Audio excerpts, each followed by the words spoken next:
Welcome back, everybody. We are the Blitz and Kick podcast here with another edition of Dawn of the Draft. We are bringing you all football all the time.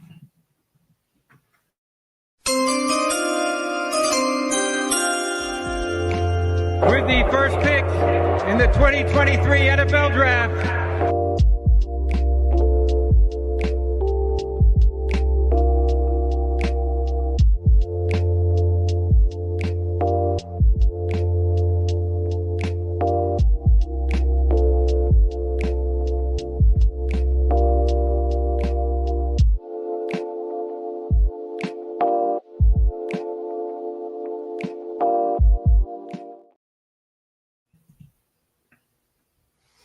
Cool. Well, if you've been hanging with us, guys, you know that we are going through each draft-eligible position from college and talking about their scouting report, where we think they'll fit, etc. Kyle, what are we talking about this week? What's the first position group we are going to talk about? We're talking about receivers. I think this receiving class is pretty insane. I think you can make an argument that the first three guys that we're talking about, maybe the first 4 or 5, like they could be first rounders. Some people have a preference of Marvin Harrison Jr., who is our first guy here that we have. And I can't blame you if he's number one receiver on your board or you love him the most. I mean, he does everything so well. We kind of have him likened to AJ Green. AJ Green is a similar size coming out of Georgia when he came out. I think Marvin Harrison's a little more refined. I think AJ Green has a little more juice, but he can do everything well. Great hands, great route running. He's smooth.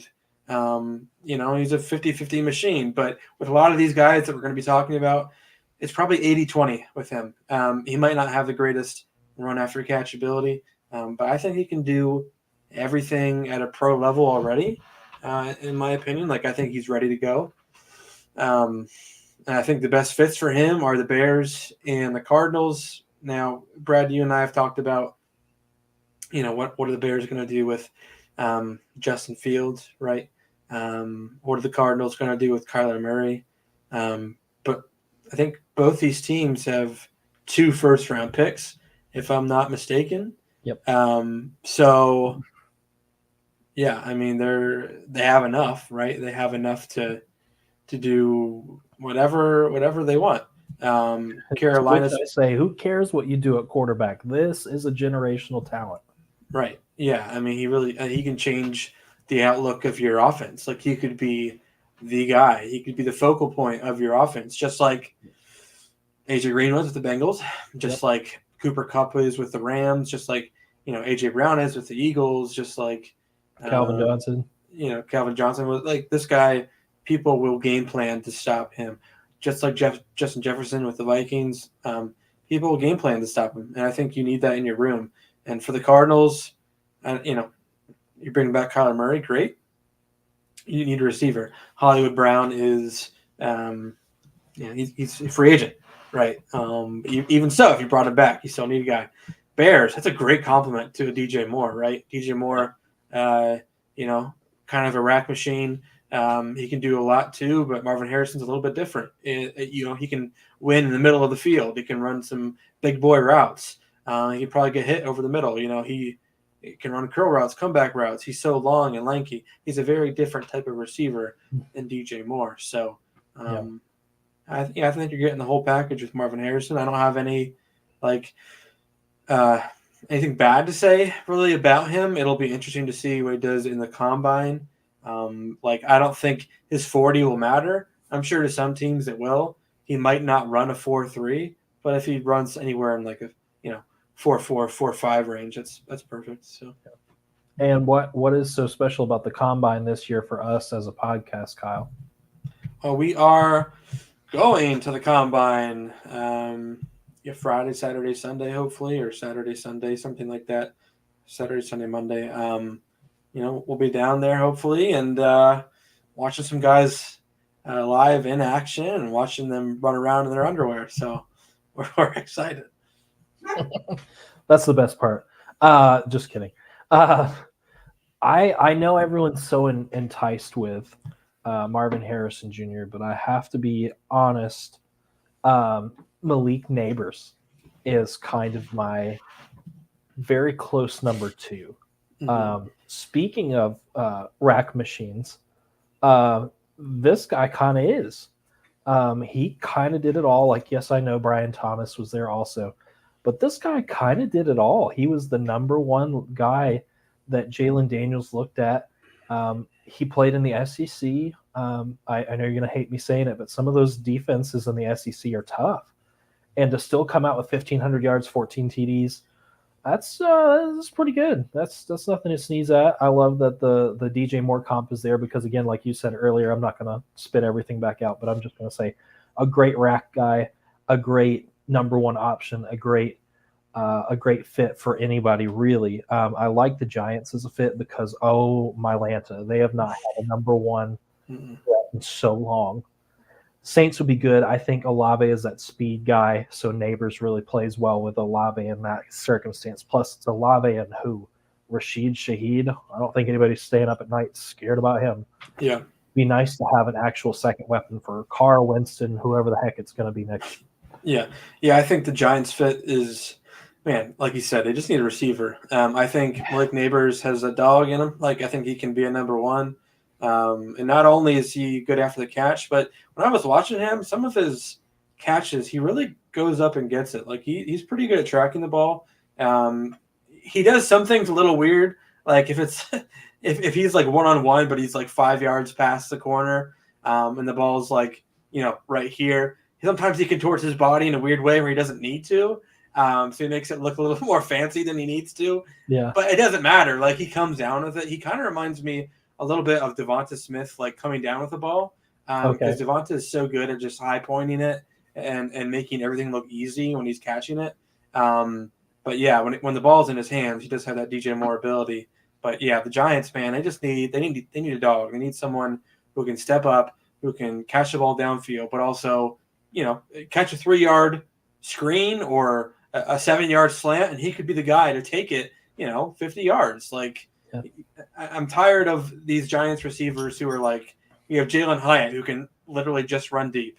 Okay. Then we had, Darren Waller, who's 35 and runs, like 5-yard out patterns. Like it's on two broken legs. Yeah. I need someone for the Giants, even though I hate them. I need someone for the Giants that can just like be an actual receiver and make big plays. Their only big play threat is Saquon, but, yep. So and even he's a free agent, isn't he?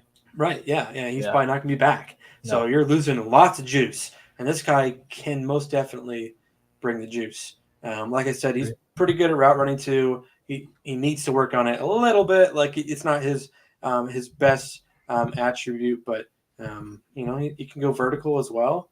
In my opinion, like 1A, 1B, these receivers. So yep. Which, if you want to stretch that even more, that could technically be 1C. I like Rome Odunze. I really do. I finally got the pronunciation correct. Go me. Anyways, if you didn't see, this guy kind of shredded Texas's defense, which Alabama struggled with really pretty mightily in Tuscaloosa. And this guy went into neutral field and just said, I'm good. I like him. I like the Jamar Chase comp. I'm not sold that he is Jamar Chase. In fact, Kyle, you're going to like this. I think he's a little bit better than Jamar Chase coming out of college. Raiders is a perfect fit, especially because Devontae Adams is projected to go to the Jets now because Rodgers is lobbying for his old teammate, and the Raiders are like, no. Could it happen? Yeah, absolutely. The Jets would also be a great place here. Garrett Wilson can't do it all by himself. I don't care if they have some guy off the couch or Aaron Rodgers next year. You got to throw to somebody. And Garrett Wilson just gets covered like insanely bad because they know that's the only threat. Like Breece Hall is not going to go out there on a 20-yard dig route. It's going to be Garrett Wilson. So I like Odunze.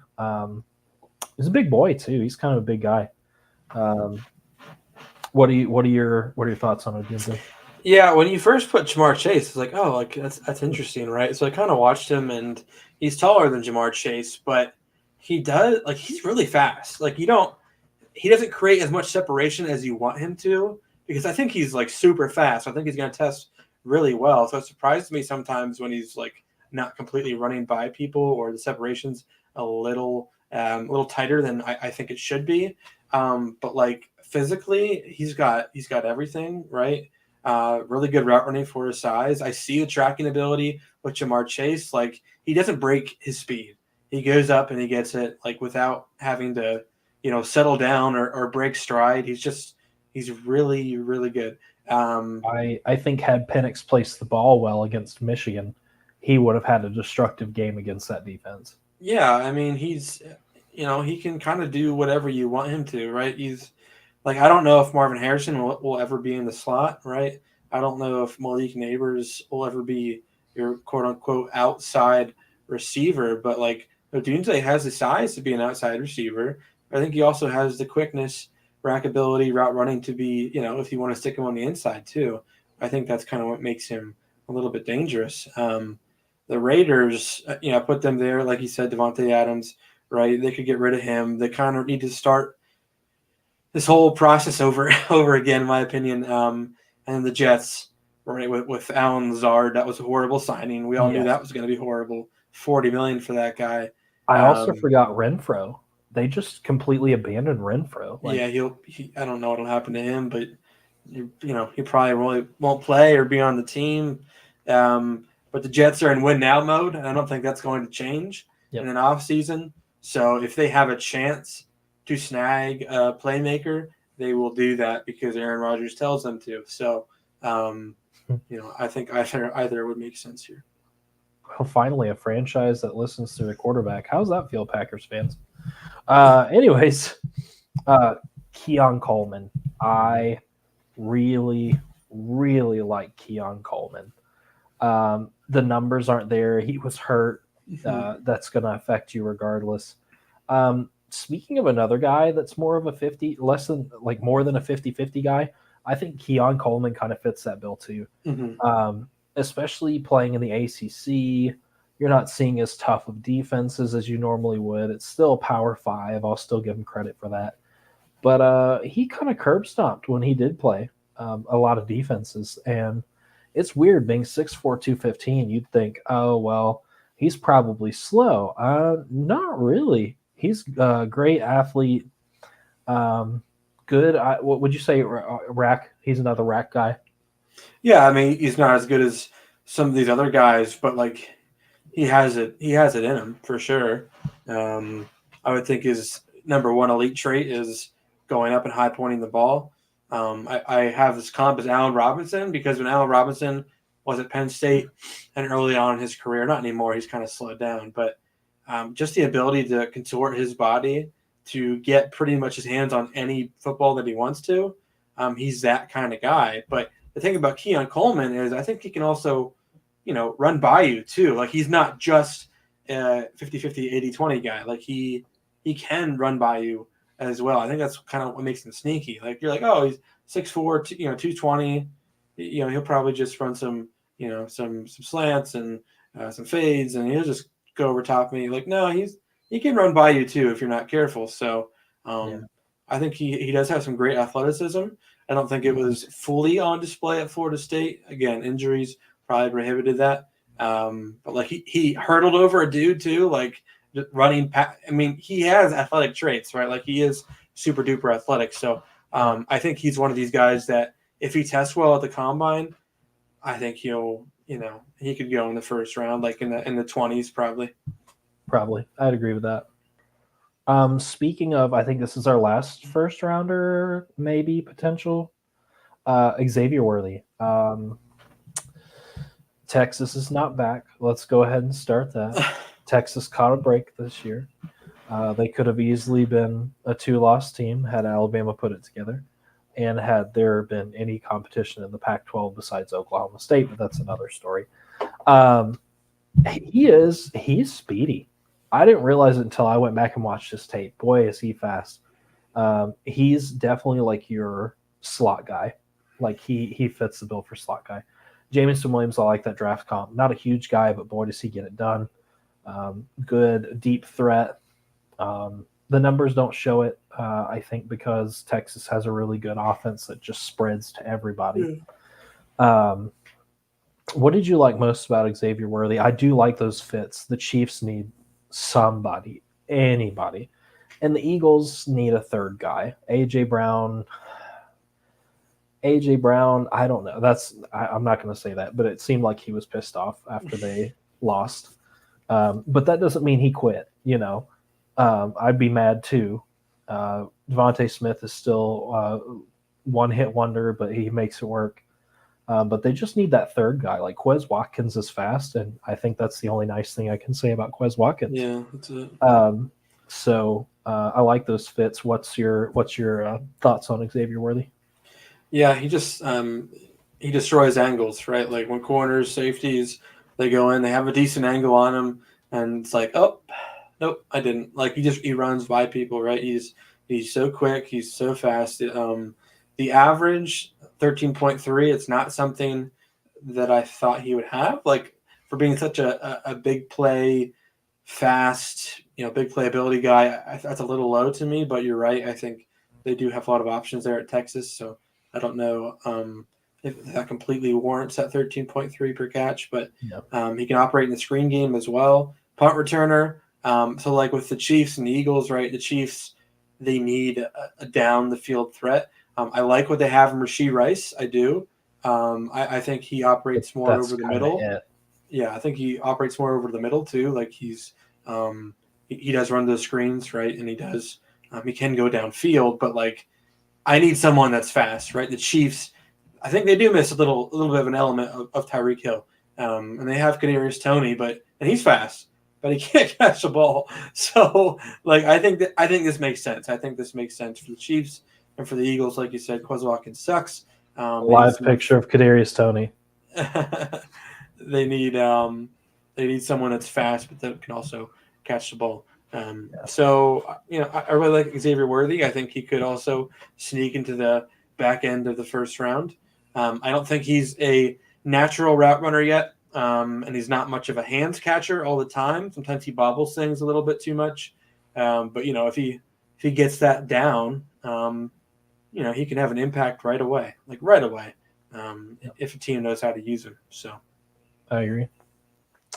The next guy, Xavier, let's get it. I love the draft comp. I love the fits. This is a guy that I've been mocking on and off to the Ravens at the end of the first round because, we have a lot of good players, just glass legs on every single one of them. I think this would be a great compliment to Zay Flowers. Nelson Aguilar is ancient. Odell is ancient. I don't know even what happened to Rashad Bateman. That dude just clocks in and he's just like, "Hey, what's up? I'm a Raven," and that's it. Like I don't even know what his deal is, but boy, what a bust. Speaking of guys that wouldn't be a bust, Leggett, he is so good in the receiving game. Another speedier kind of guy for a big guy. I like him as a rack threat. He's one of those guys that just kind of gets ball and just runs with it. And, Lamar is known to struggle on the deep ball a little bit, but this would be a guy that would be able to break, make some separation, get in there and help Lamar. The Patriots, it makes sense. The Patriots have nothing compared to the old dynasty of the Patriot way. I'm not scared of any receiver on their roster. They're running a 2 tight end set with Gesicki and Hunter Henry. And then Ramondre Stevenson is surviving because he's Ramondre Stevenson. I don't know. I don't know what they're doing. They need a new coach. Well, they have a new coach, but they need a new coaching principal to step in and bring him out because it just seemed like Bill didn't care. Would you agree with that? Bill just was clocked out this season, was I'm out. Yeah. I don't think he has all the guys that he wants. He definitely doesn't have the coaches that he wants. I think that's pretty much the best that he's got this year. You couldn't really go anywhere. The offense was a travesty, and partly was his fault. I don't think he should be a GM, especially not when drafting offensive players, because he's really bad at it. So stick with your defense. That's what's carried you for many years. Yeah, and that'll be a hot take, but Brady got carried by some very good defenses. He did, for sure, especially in the Super Bowls. He had some really good defenses. So Patriots, like, you need to start drafting like good players. And this guy is your prototypical X receiver, right? Yeah. He's big body, 6'3", 227. He can run down the field. He can high point the ball. He can snatch it out of the air. He's big. He's physical. He's strong. He's tough. He's physical. He's got some juice to his game too.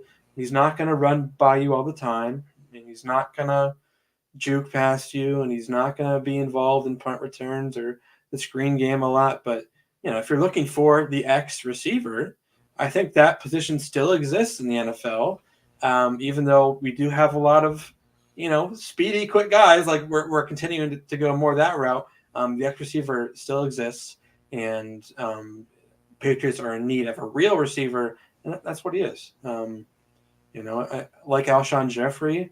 Alshon came down with, everything. Like, also very good at contorting his body, high pointing the ball and snatching the ball out of the air. I can remember so many catches that he had. Like how did you do that? He catches the ball away from his body. That's what you want as a receiver. I've seen so many, like, this class is so much better compared to last class, and here's one reason. Quentin Johnson got drafted in the first round last year. I don't know why the Chargers didn't take Mayer or Kincaid. Don't know why they did it, but they took Quentin Johnson. He was so bad this year. And why?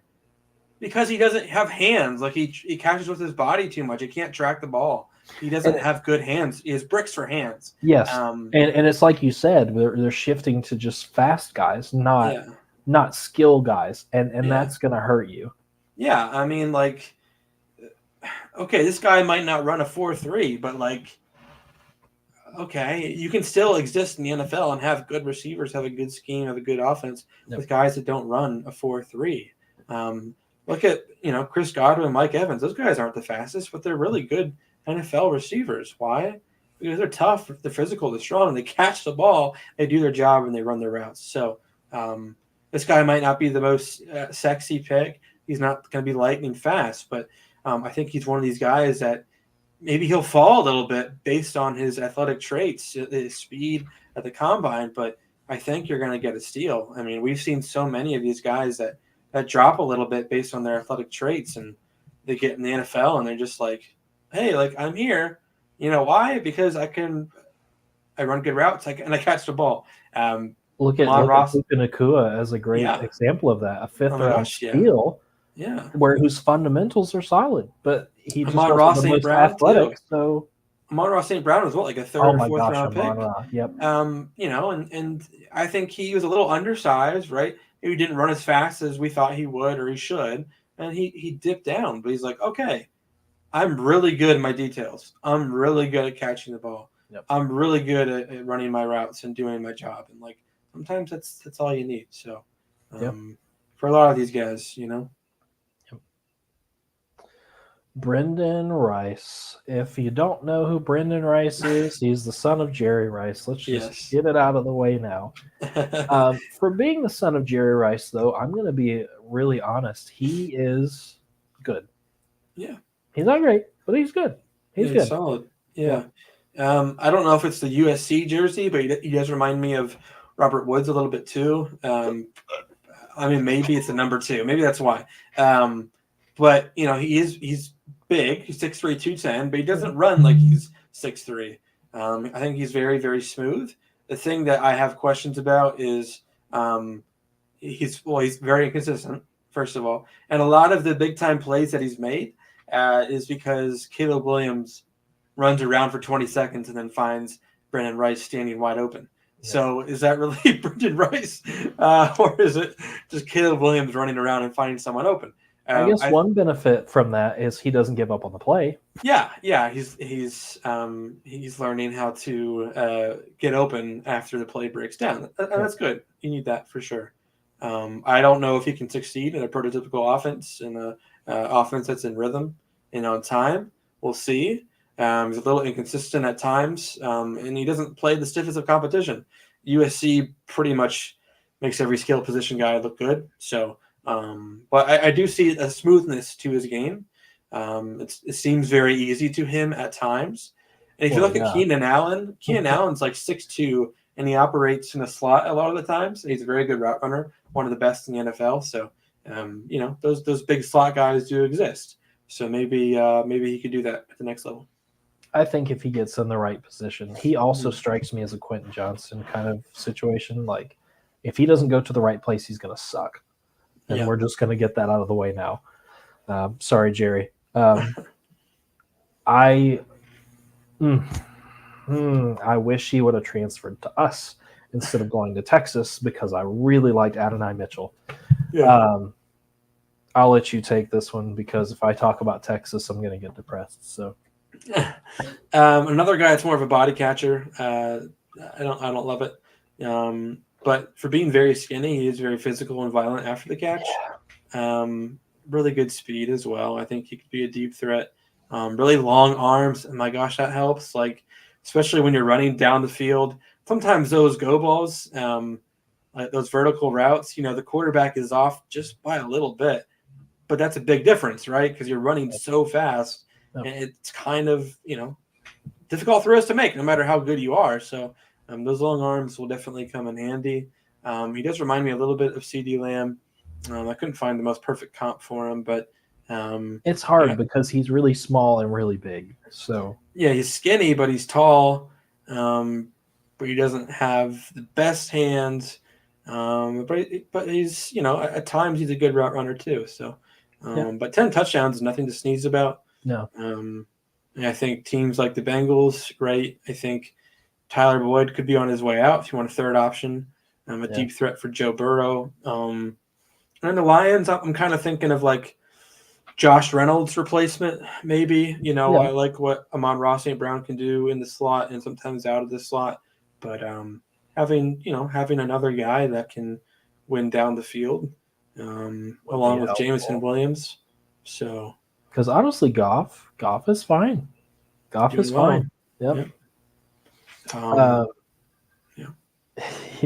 I'm going to preface this with Bo Nix had to throw to somebody. I'm just kidding. Troy Franklin is fast. Speaking of guys that are fast, I think he'd be one of the fastest ones on our list. I think so. He's got like good breakaway speed.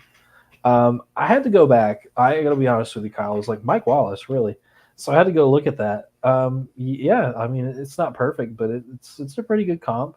And I can see the Dolphins fit. Like, I know a lot of people are going to say they have Tyreek, they have Waddle. Why do you need another guy? They draft speed. It's like that's who they are. Like, I think they'll keep doing it. Patriots is easy. We just said that they got nobody. They need somebody. And honestly, if you want to see if they keep Mac, I don't know what they're going to do with Mac at this point. But if you keep Mac and you want Mac to have that rookie season he needs somebody that can break away from the defense and have some big speed on him, because I feel like all the Patriots receivers are really good at catching. None of them are fast. None of them are like fast. No, they did draft that receiver out of Baylor. What is it? A couple years ago. Thorsten? Yeah, Tyquan Thornton. He's super fast, right? But my God, he wasn't ready to contribute as a receiver, especially when he drafted him in the second round. That was just, again, Bill Belichick can't draft offensive players to save his life. So, I was thinking with this one, like Mike Wallace was just like a burner, right? I think the Ravens had him, maybe the Eagles definitely had him. The Steelers had him. What did they get him for? Just running down the field, man. Like just stretching the defense vertically. You need that in most offenses. And Franklin can do that. I think he is one of the fastest guys in this draft. I guess we'll see on Combine Day. But he's quick too, elite speed, good, not great rack ability. He can definitely run by you, but he might not be able to break as many tackles. Why does my brain not work? Because Mike Wallace, or you could say Rick Ross, or whatever his real name is. Gosh, who was the guy that broke the Combine record? Ross. Oh, John Ross. Yeah. John Ross. I guess you could throw John Ross on there a little bit. I mean, he's bigger, but still. Not Rick Ross. Why did I say Rick Ross? I'm losing it. Yeah, but a lot of speed for him. And Oregon, just like USC, we don't know about some of these guys. Their stats are so inflated, it seems like. So because there's no defense. So yeah, no defense. So I think the Combine where it's helpful. is to look at these guys a little bit more closely, see how they run their routes, see how they catch the ball, how quick they are in and out of their breaks. I think that's really important. Sometimes with Oregon and USC, I mean, these guys are just wide open. And you're like, how'd you even get wide open? You just like ran straight. Like, like that was good. You ran by everybody. I know you're fast, but you just got open because there was a wide open space in the middle of the field. No one was there. Like, it wasn't really on you. So, but yeah, great speed. Probably one of the fastest guys in this draft. I would be happy to take the next one because I will take any opportunity to crap on Georgia when I can. Okay. Ladd McConkey, he can catch and he can run routes. Next player, I'm just kidding. He does do some stuff well. I think he's kind of a bit of a midget as far as like receivers are concerned, which the Hunter Renfrow comp makes sense. I think Renfrow's a little bit bigger than he is. But I don't love him. Like there's nothing about him that makes me go, ooh, next level receiver. Like he just does things well, but nothing exemplary. Yeah. And maybe that's because his quarterback play has been inconsistent this past year. Maybe that's because Carson Beck's good. I didn't say Carson Beck is bad. Just he's new. He's getting used to it. He's adjusting to the offense. And you also have a beast at tight end, which we'll get to. But I just don't love Ladd. I think Ladd could be like a day 3 guy, honestly. Vikings and Chiefs both make sense. Vikings especially because you want that like good receiver that you can rely on, which is what I could mostly say about Hunter Renfrow is he's reliable. That's about it. He's not super speedy. He's not going to kill you downfield. He's just reliable. He's good. And that's what I can say about Ladd, unless there's anything that you like love about him that you want to add. Yeah, I think with the Vikings, I was thinking more like Adam Thielen, right? Maybe he could be that for them. Maybe not as good, but a guy that just is smart, is very detailed at his craft, but also can play in the slot a little bit. Yeah. With the Chiefs, I was thinking, again, my gosh, their receivers are trash. They need a receiver who does what Patrick Mahomes says, blocks well, and catches the ball. He is a good blocker. Yeah. I think that's Ladd McConkey. He does have some wiggle too after the catch, but I think he'll operate in an offense that like won't ask him to do much. Just be on the field, block the crap out of whoever you need to block the crap out of. Yeah. Get over the middle of the field, make some tough contested catches. Maybe get hit once in a while from linebacker, but you're able to hold on to the ball. A lot of teams need that. A lot of teams need a good slot guy. I don't think he has the elite quickness that some slot guys have, but I think he can do some good things for pretty much any team. I agree. The next guy's stats are just going to make Ladd look really stupid. Brian Thomas Jr. out of LSU. What a great compliment to Malik Neighbors to have another guy that can just go off. Martavis Bryant. I was sold on that as soon as I saw it. I was like, hopefully he doesn't have the same kind of career Martavis Bryant did, but he's got the potential to be the next big guy. Steelers, it makes sense. Pickens is fine. Deontay Johnson is fine. I think really the Steelers need to add a quarterback. Pickens, I've been so critical of Pickett. Sorry, not Pickens. I just don't love him. And this year was such a great deep dive into why the Steelers won't be anything above mid as long as you have Pickett. Like, if you're happy with that, fine. But you need to add some more playmakers if you're going to keep a mid quarterback. Brian Thomas Jr. makes sense. He's another guy that I would kind of classify as an X receiver. Would you agree with that? Yeah. He has the size for it, right? But he's also really fast. A lot of these guys are really freaks. Like, you don't see many 6'3", 6'4" guys, right, in every draft. And usually when we see them, they're slow and laboring and can't do much. But these guys can get down the field. So. Also, I forgot to add the Panthers. Bryce Young needs all the help he can get, literally. I was kind of thinking DJ Chark on that one. Like, I know they had him, but a guy that can, is big, physical, but also can sprint down the field. Very explosive, good change of direction. And he has the ability to go up and win too at 6'4". Very good explosiveness, great length. We'll see where he lands. I mean, with the Steelers, I agree with you on the Kenny Pickett thing. I think they need to find a new quarterback. If they don't do it this year, well, then what you can do is you can go out and get Kenny Pickett or whoever you're starting all the weapons possible. And you know why? It's because if he cannot do it with all the weapons you gave him, and he's not the quarterback. Right. And if he's not the quarterback, and guess what? You still have all the weapons that you got, and you can draft the guy next year, and you can have him in a stable offense with the weapons at his disposal. So Tim's going to slap me. Or worse, Tomlin is the problem because, you had another winning season. Congratulations. Like, are you cool with being 9-8 forever? Like, what are your aspirations with Mike Tomlin? I don't know.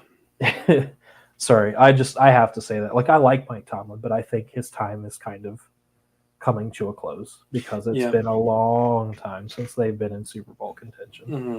I think they've lost a few straight playoff games, kind of squeaking in. So I think they really need to change it up a little bit. Cameron Hayward's getting older, right? TJ Watt's your stud. Fitzpatrick's not getting any younger, Minka.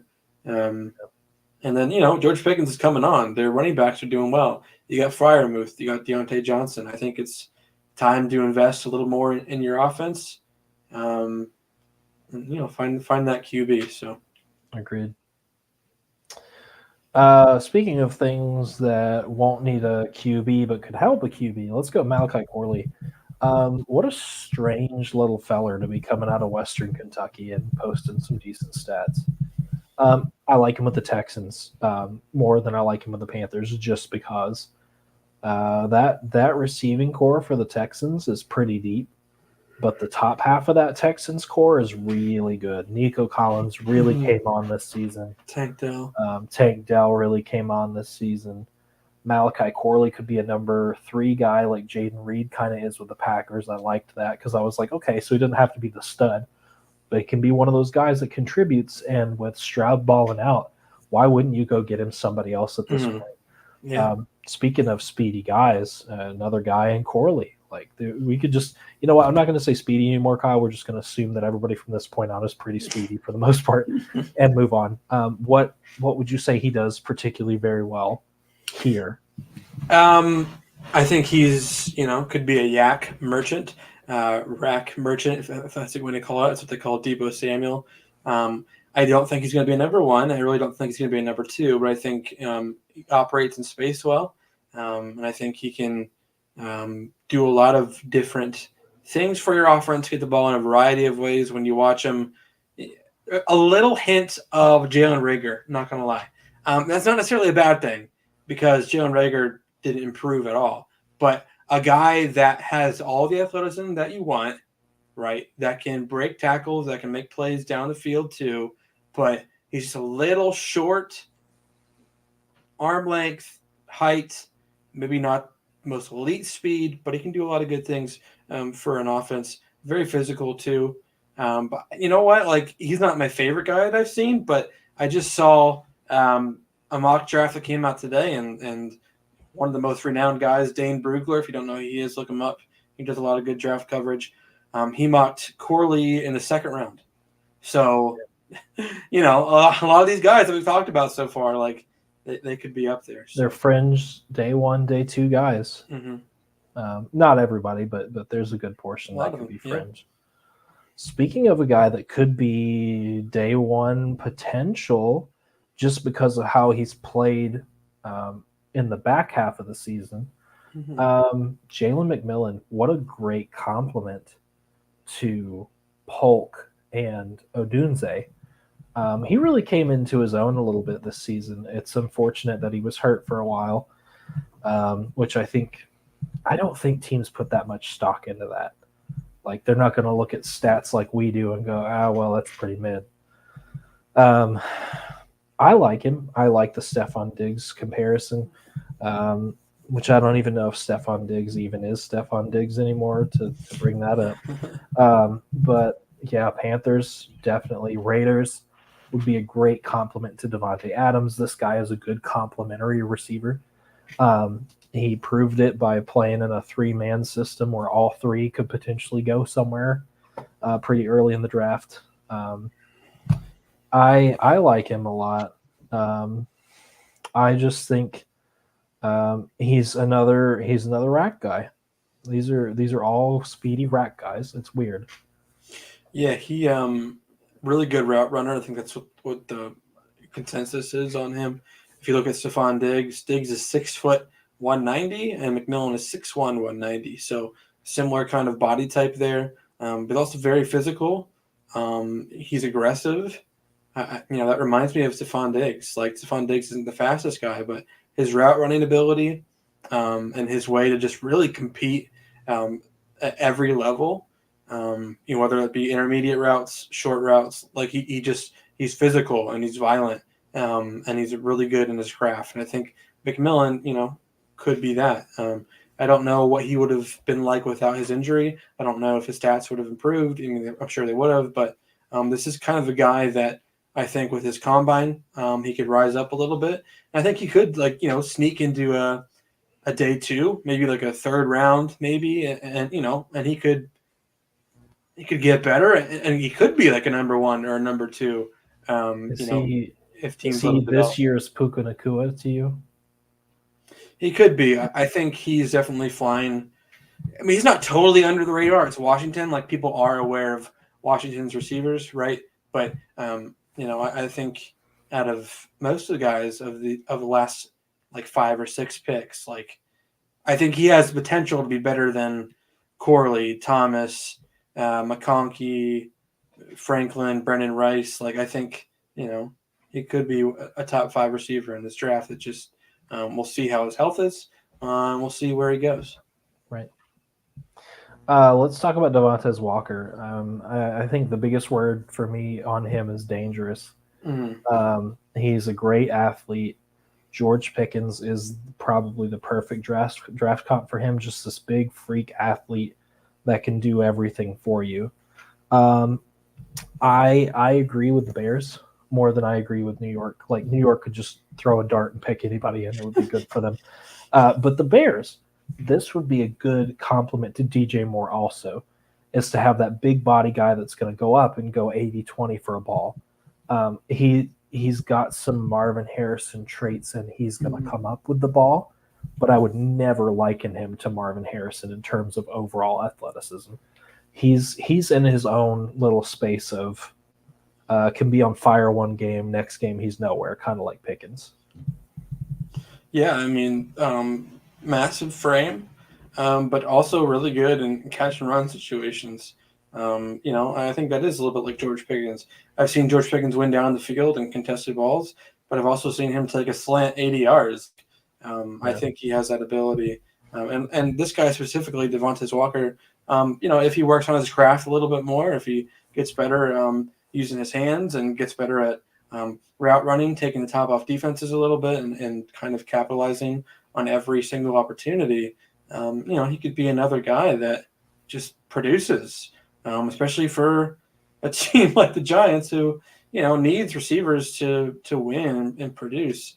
I think he's a natural playmaker, and if you get him the ball, he can make some good plays for you. So I'll be interested to see how he does. Was he the guy that was kicked off a team earlier in the year or couldn't come back due to educational things? Yes. Okay. So that's why George Pickens was perfect for him, because he's yeah. But yeah, stats wise, I'm sure obviously they would have improved the more that he played. Yeah. Especially playing with Drake May. May's not perfect. We've talked about that, but people were talking about Tez Walker, I think, a little bit last year too, if I remember correctly. Because they liked him better than Downs. Yeah, that he'd be like the next guy. So, I'm sure there's a lot of love for him in the scouting community, and I'm sure, a lot of people have scouted him last year, as well. So, Yeah. We'll see. The last guy for our receiver list so far, there's a couple other guys we could put on later. We may do that. We're still kind of up in the air on that. Johnny Wilson. I don't care anything about his comps. I don't care about his fits. I don't care about his stats. What I care about is that this kid is 6'7" and 237 pounds. You can't manufacture that. You can't coach that. You just take that and you make the best of what you can out of that. And 6'7" is huge for a receiver. Dude should probably be a tight end. But, I mean, if he wants to play wide receiver and play it well, have at it, kid. Mike Evans is absolutely the comp here because Mike Evans is also a huge freak of nature. I'm not going to steal your thunder. You wrote this one. I did know he was on that list, but I'm going to let you take that one. Yeah, he was on Bruce Feldman's freak list. If you don't know what that is, I'd encourage you to check it out. I think he has about 50 guys each year, just guys that are like supremely athletic, freaks of nature based on height, weight, speed, all that good stuff. And he was on there. I did want to make a little change here. I accidentally said Tez Walker was on the Panthers last year, or the Tar Heels last year. He was actually on Kent State's roster last year, so that's my mistake. Did pretty well with Kent State. Luckily, the Panthers got a good receiver from Kent State. Penn State did not. They got Dante Cephas, who sucked. So congratulations, Carolina Panthers. But, yeah, Johnny Wilson, I'm thinking more of a tight end the next level, maybe. Like, if he is that athletic, right? Imagine having a 6'7" tight end. Like, he's not going to outrun anybody. Like, he's just not. No. I don't know if he can operate down the field as a receiver in an offense because I don't know if he'll get down the field, fast enough. Is he going to be the new Michael Thomas? Is he going to be the slant boy? Possibly. But that big frame, like, people love it. NFL teams covet that kind of. You can't beat it. Can't teach it. Good blocker too. So, maybe he could transition to tight end and be a, maybe a Jimmy Graham type of guy, right? Like Jimmy Graham was that tall. If he's not 6'7", he's definitely 6'6". A guy that can just go up and win, and you can't really get up there with him. You can't you can't rebound him. You're just not tall enough. You're not good enough. So, because the average height for most cornerbacks is what, like 6'1"? Yeah, 6 foot, 6'1". Yeah, that's a hard height difference to beat. Yeah, safeties at most are 6'3", and that's rare. So, that you can't teach that kind of size. So, I'll be interested to see, where he goes and how NFL teams use him. Agreed. Which I don't know if the Cowboys will take him since they just announced Mike McCarthy is coming back for the Cowboys. So, they did. Be prepared for another year of disappointment, Dallas. Anyways, let's hear from our sponsor real quick, and then we're going to come back to tight ends. Fresh Cuts has been one of our amazing sponsors since day one. Slide on over to Fresh Cuts, talk to Caleb, because it's not just a haircut, it's an experience. Book with him now. Mondays are his most available days, but you can hit him up anytime for a fresh cut.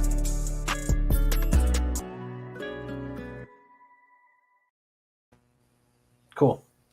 Let's start off tight ends the right way with probably the best tight end prospect in a while.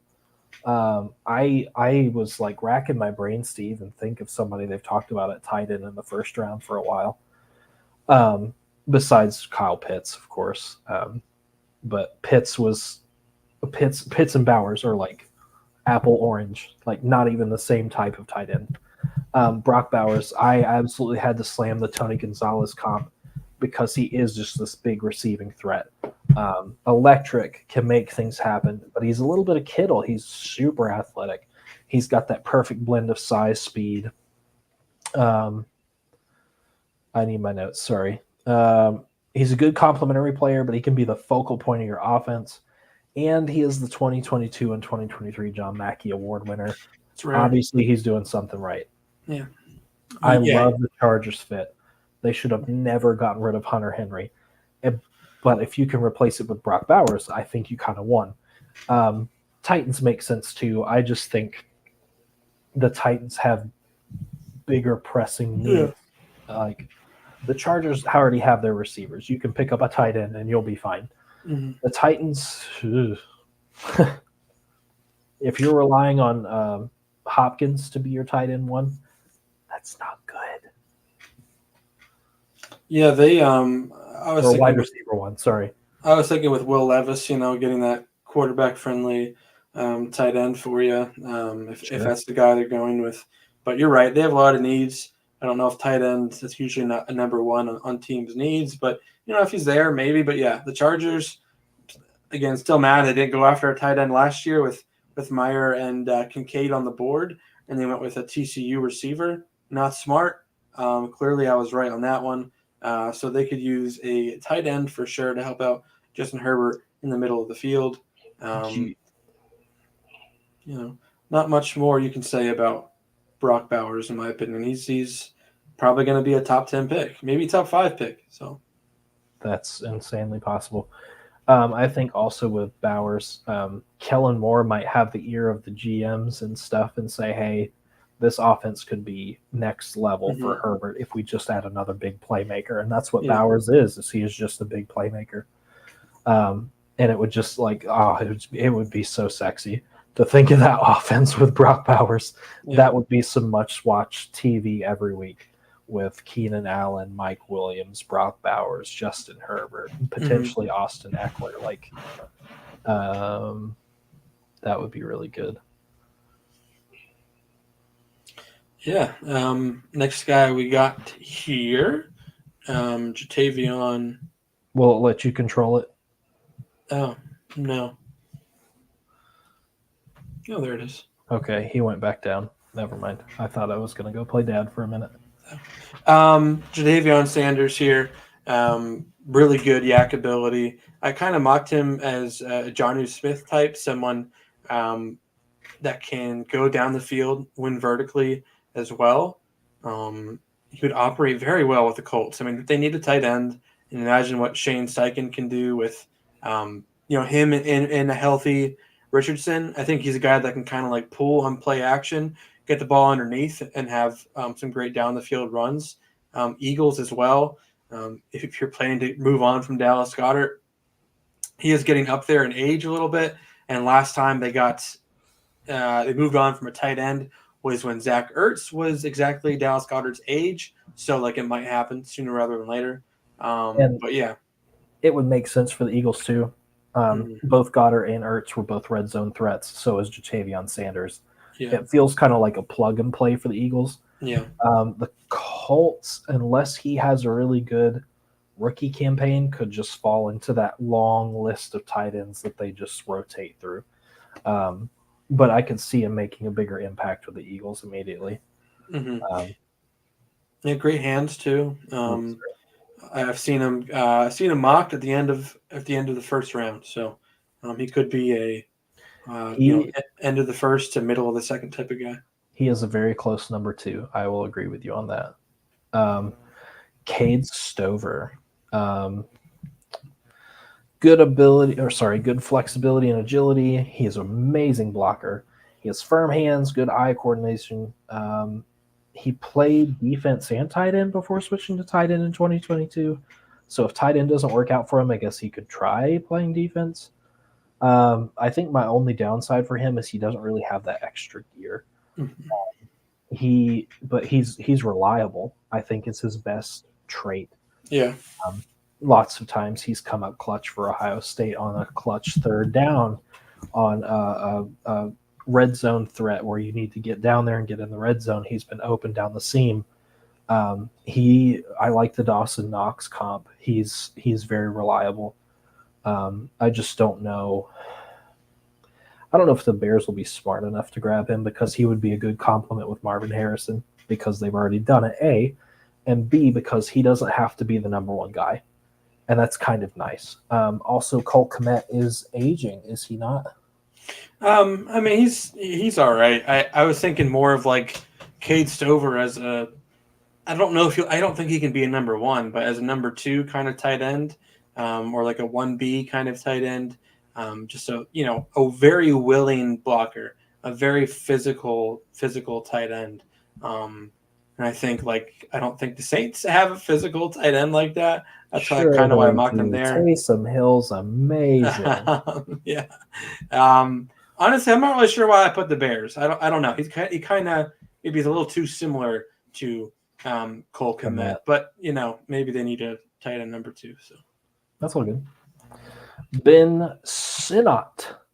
That was really difficult for me to say. I think it's Sino, but whatever. I'll tell you what. I love me some Ben Sinnott or whatever his name is. I like watching him. Man, like he does not go down. He's really good after the catch. Like looking at him on the screen, you might think, he looks like a fullback. He's not. He's deceptively fast too, and he can go up and get it. He's not always the most consistent hand catcher, but like he's totally willing to put his nose into people's chests to drive them off the ball. He's willing to get in the line of scrimmage and block. He's very good at finding like zones open and just sitting there and catching it. He's smart too. So I comped him as Jake Ferguson, but I was thinking, I'm like, man, Kelsey's going to be too old soon. So yep. If the Chiefs want to find a replacement, I think this guy could be it, honestly. Yeah. I don't think he'll be as flashy as Kelsey, but you don't really need to be flashy when you have Mahomes as a quarterback. So just be consistent. Yeah. I might like the next guy better than you do. Jaheim Bell. Brevin Jordan is such a great comp for that because they're both just freak athletes. He's a slot receiving type tight end.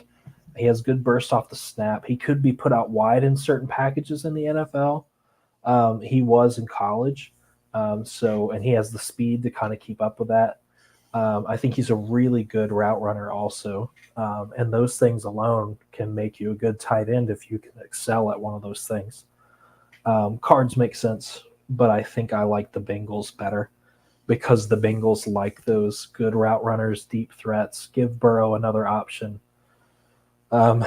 Especially not knowing what's going to happen with your receiving core. It might be nice to have an extra good receiver you can put out wide. Yep. And Jaheim Bell just checks all those boxes for me. I like him a lot. Yeah. Interesting body type for a tight end, right? So he's probably not going to be an inline blogger that much, but a guy that maybe you could put as a tight end and then, put him out to the slot and make him work out of the slot a little bit. We'll see what happens with him if he gets a little bit bigger, if he gets a little stronger, gets in the weight room a little bit and becomes a blocker at the next level. But NFL teams can find spots for him for sure. For sure. Theo Johnson, I figured you'd want to take this one. Yeah, I'll take my man Theo. He was like a 4-star prospect coming out of high school. I know a lot about him. But a Canadian guy, a massive human being, 6'6", 264. But when he plays, he really does not look 6'6", 264. Like he's pretty flexible, pretty good speed, route running ability too. Not a good blocker. He'll need to get better at that, but he does have the size, the mass to be a good blocker. I think the traits will carry him. Production in his career has not been there. He has played against, with some pretty good tight ends so far. So Brenton Strange, he got drafted in the second round last year. And Tyler Warren, who's also at Penn State now, he'll probably be a high draft pick next year. So he's played with a lot of tight ends, and our offense has just been pretty much all over the place. But traits will carry him for sure. I'm looking at the Browns as like a tight end number 2, and for the Commanders, maybe a tight end number 1. I think Logan Thomas, we know what he is. He'll never be a top tight end, but he's okay. But I think Theo Johnson, if he works at it, if he gets better, if he gets stronger, he could be a number 1 for sure with the size, speed, all those traits. So I think I'm about to know what it feels like, but I got to unlock myself to say this. It just pisses me off how bad James Franklin wastes the talent he gets every year. Because every year we do these mock drafts, Kyle, and we have at least 3, 4, 5 Penn State guys that we talk about from round 1 to 3. You don't do that and not compete in some way. So it just, I'm sure we're about to enjoy mediocrity and everyone's going to love that. But they could beat the bad teams, can't beat the good teams. So yep. Which, you know what? It's bad, but it's not the worst thing ever. That's true. It can always be worse. That's true. Let's go Dallin Holker. He is primarily a receiving tight end. Strong hands. He catches well in traffic, shields the ball. He's a next level blocker. I think the thing I like most about him, Kyle, he's lanky and long armed, and it could be good for him in future development because he has a huge catch radius. I don't know if you can see just from this picture, but his arms are like halfway down to his knee. He's a big dude. He did, I'm trying to remember, I think it was track and field in high school, so he's used to I think it was hurdles. So he's used to using his arms in weird different ways. Yeah. I think that could really benefit him at the next level. But the only problem is he doesn't create separation much, which could be a problem. But again, if you're just talking about that guy that comes in and creates, I can't even think of the name of the route, but when they go over, not a slant, but they go over and just draw the linebacker in, I think he could do that really well. I think he could play the seam really well. Seahawks makes a lot of sense. Noah Fant is okay, but not really a receiving threat like we thought he was going to be. Bengals make sense too. Good red zone threat kind of guy. Kind of the opposite of whoever it was we were talking about earlier. Let me go look at that because that's going to bug me now. Jaheim Bell, that's what I thought, but I wasn't sure.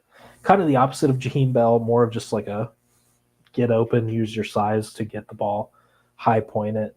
I like Dallin Holker. I don't think he's going to go in day 1 or 2 at all. Yeah, we'll see how he does in the combine.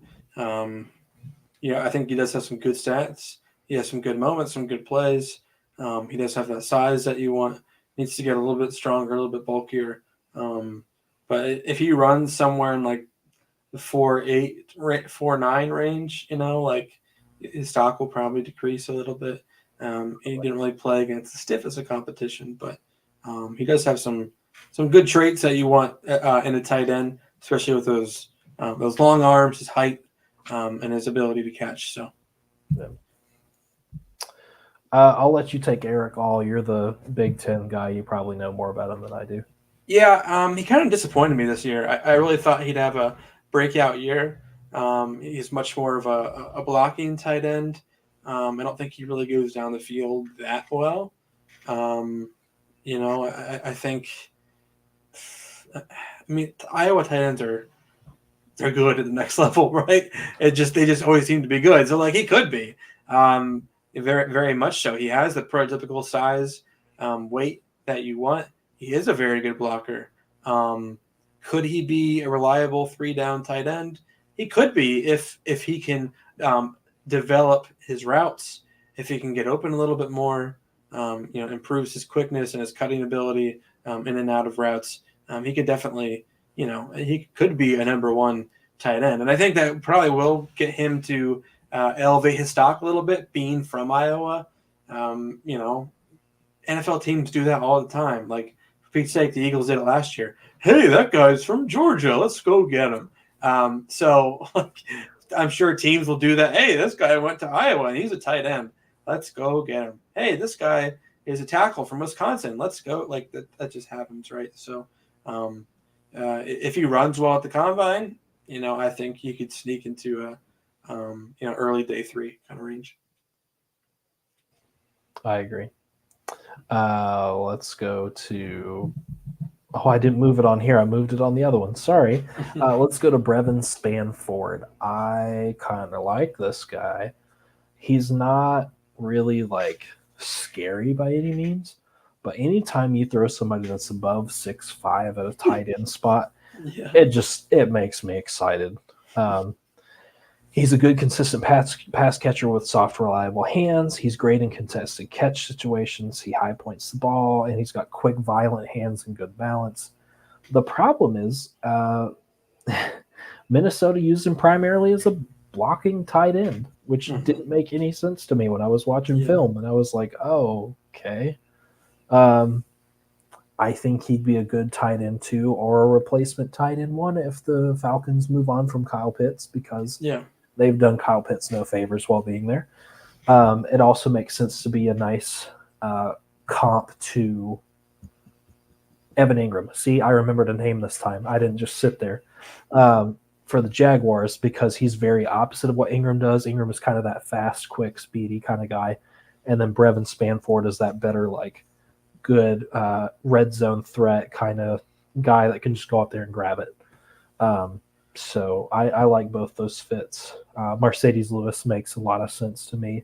Yeah, I couldn't Speaking of find big dudes. I could not find many guys that were that big.